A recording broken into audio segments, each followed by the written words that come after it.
Hi everyone, as you know, Miss Andres is at home and wearing that horrible neck, I don't know what it is, but here we are with our class, just as if Miss Andres was there. So yesterday we were talking about linear functions. We were trying to find the y-intercept we had already found from graphs, so wherever it crosses the y-axis is going to be your y-intercept. Then we also seen how to get it from tables. So if there is an x equals 0, right here, for example, that means this number over here is gonna be your y-intercept, your b. What must we remember to start with? What is the linear function formula?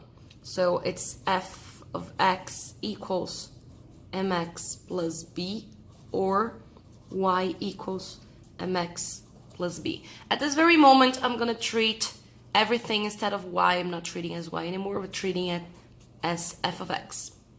Same thing here, f of x. All right. Okay. So if we were writing, let's say all of this is for us to write this function, right? We already know the y-intercept. Our b in this case is going to be 6, positive, right? We don't know the m. We don't know the m. So we can find out. You can find out from finding a pattern here and dividing the pattern. So in this case, let's analyze what's going on. So from here to here, you can say that this is -2. And from here to here, it's also -2. And from 4 to 6, it's +2. And from 6 to 8, it's also +2. So our slope is going to be exactly the y, right? So the f of x in this case, +2, divided by the x, -2. Positive with negative is negative. 2 divided by 2 is 1. So our slope, we already found it's -1. Let's write this function. F of x is -x plus 6. This is the function for this table. But this table was easy because it had the 0 on the table. What if it didn't have, in this case, for example? So here we have, if we try to find pattern, we can think as +3 here, right? +3, +3, all right? And here we can think of as +6. It's a piece of cake, right? So finding the slope, piece of cake, +6 divided by +3. This is going to be +2. But I'm not looking for the slope. I'm looking for the b, the y-intercept. Okay. So now that I have the slope, let's try and write the function, this function, in here using the information I already have, right? So f of x is I'm gonna use a different color, my slope. Slope's +2, 2x plus b. I don't know who b is, okay? So far, so good. All right, now what? Well, if you analyze this table, you have ordered pairs here. You have information that could be replaced in this function. For example, we know that all these points belong to the line that is going to be represented by the function we're looking for, right? Okay, so what are we going to do? Pick a point, any point you want. I'm going to choose the easiest. Where's my pink? Here it is. I'm gonna choose this point. It is a point, right? This is a point 1, -1. Here it is x, and here is f of x or y, as you prefer. Okay? I am going to replace these values in this function. I'm even changing colors. So when I replace, you know exactly where I'm putting them. I'm making this guy red. One is pink, the other is red. Okay? So I'm going So I am going to rewrite this using this information. Instead of f of x, I'm going to replace the number that I got from my table here. Could I have gotten a different number, miss? Of course you could. But right now, I'm picking the easiest one. I'm replacing -1 instead of f of x. So I'm going to write -1 in the place of f of x equals my slope, which is 2, times my x. In my case, x is 1 that I just got from here, okay? Plus b, who's what I'm looking for. Oh, but now this doesn't look that bad, does it? So, whoops. This is gonna be -1 equals 2 times 1 is 2 plus b. Now it's a piece of cake to find the b, isn't it? We're going to isolate the b and put the numbers on the other side. So this becomes -1. This +2 goes to the other side as -2. And then equals b. -1 minus 2 is going to be -3. So -3 is b.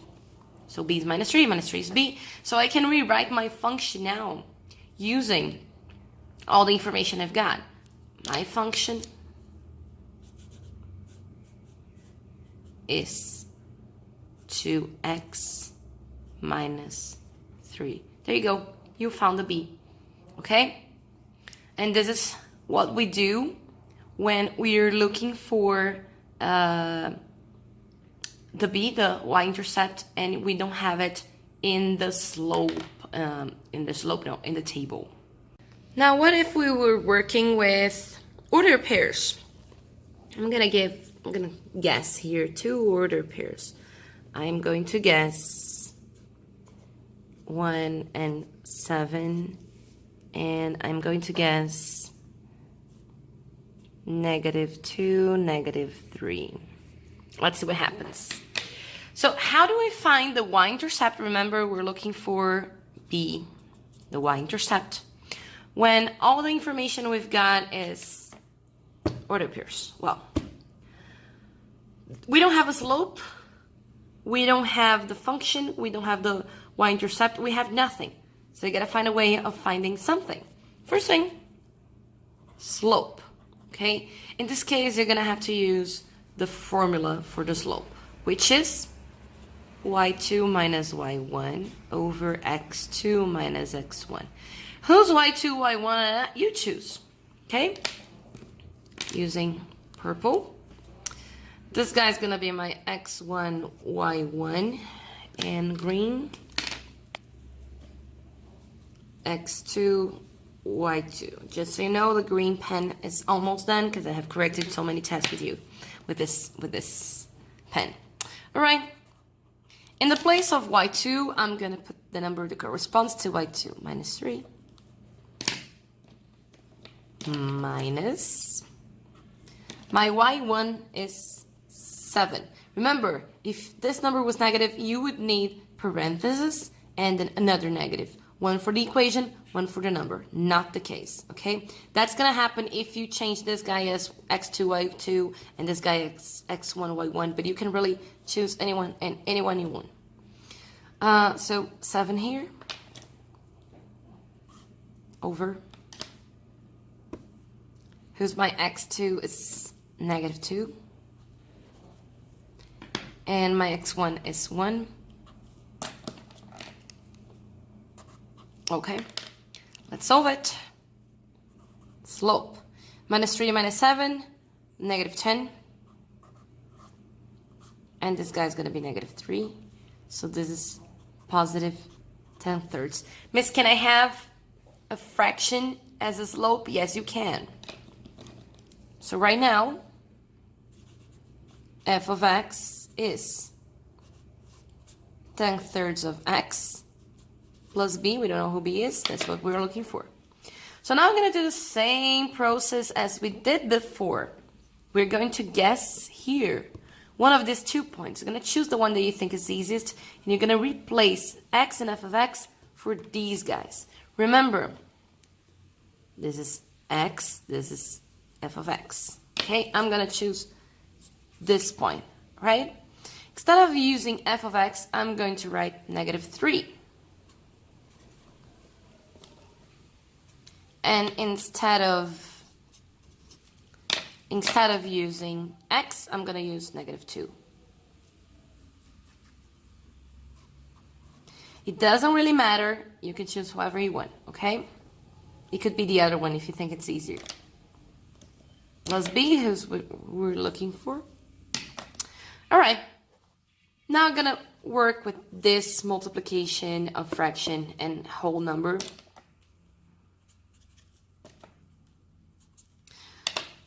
Ten times -2, -20 over 3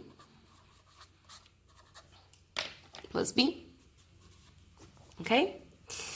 Now we're going to put this number on the other side and isolate the b. -3 plus 20/3 equals b. Miss, now what? Do I have to make it a decimal? You don't have to make it a decimal. You can make it a decimal if you want. But let's get used to working with fractions, right? We're going to do the LCM. Remember that underneath this, there is a 1. We're adding fractions with different base, with different denominators. I'm going to pause the video and I'm going to come back in a second. So, we're adding fractions with different denominators. That means we have to do the LCM between the denominators. LCM between 1 and 3 is 3, okay?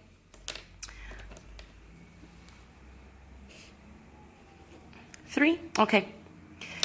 So how can you make this become 3? You have to times this by 3. So you also have to times this by 3. 3 times -3 times 3 is going to be -9. How can you make 3 become 3? You times it 1, then this one as well, plus 20. Equals b. -9 plus 20 is going to be positive 11 over 3 equals b. And this is your b. Now we're going to rewrite the function. F of x is 10/3 of x plus 11/3. Could it be decimal? Yes, it could be decimal, but doing this way is a lot easier. Let's see another example. Let's see what happens with these example. This time I'm going to call this guy x1, y1, this guy x2, y2, just for a change. Not changing colors anymore, doing everything at once. My slope is going to be y2 minus y1, x2 minus x1, right? In the place of y2, I'm going to put y2, it's 1, minus. My y1 is -4. -4 over. My x2 is 1. And my x1 is 6. Okay? That means my slope is going to be 1 plus 4 over minus 5. This is going to be 5 over -5. This is going to be -1. So we already know that our function is going to be minus x plus b. Miss, why don't you put any number here? Because -1 when we don't represent that 1. Remember? Now we're going to pick one of these two numbers and we're going to replace in this function to see what happens. I'm going to pick this guy here because it's easier. In the place of f of x, I'm going to put 1 equals 1, minus 1 actually, plus b. Ooh, this is going to be awesome. We put this guy on the other side. It's going to go positive. 1 plus 1 is b. 2 is b. Therefore, f of x is minus x plus 2. And this is the function for these two order pairs. Isn't this awesome? I could still ask you to graph this. Let's see what would happen if I asked you to graph this. I might need a little bit more here. I know I should be using a ruler, but I'm holding the camera with one hand. I'm I'm writing with the other, and I've got this thing around my neck, so give me a break, all right? All right. So I'm gonna need to plot these 2 points. 1 and 1. This is my first point. The other point, 6 and -4. 2, 3, 4, 5, 6. 1, 2, 3, 4, -4, and 6. 2, 2, 2, 2, 2, 2, 2, 2, 2, 2. And then we're gonna link them. I'm gonna pause and draw with a ruler. There you go. See? Beautiful. This means everything we've done is to find the equation that represents this line, which is f of x minus x plus 2. Remember that this is a decreasing or negative line. All right? Isn't this awesome? This is basically what's going to be on your ongoing. I'm going to give you something. You have to find everything and plot the graph. All right? Now I'm going to give you some exercises, and I hope you guys have lots of fun doing them. See you!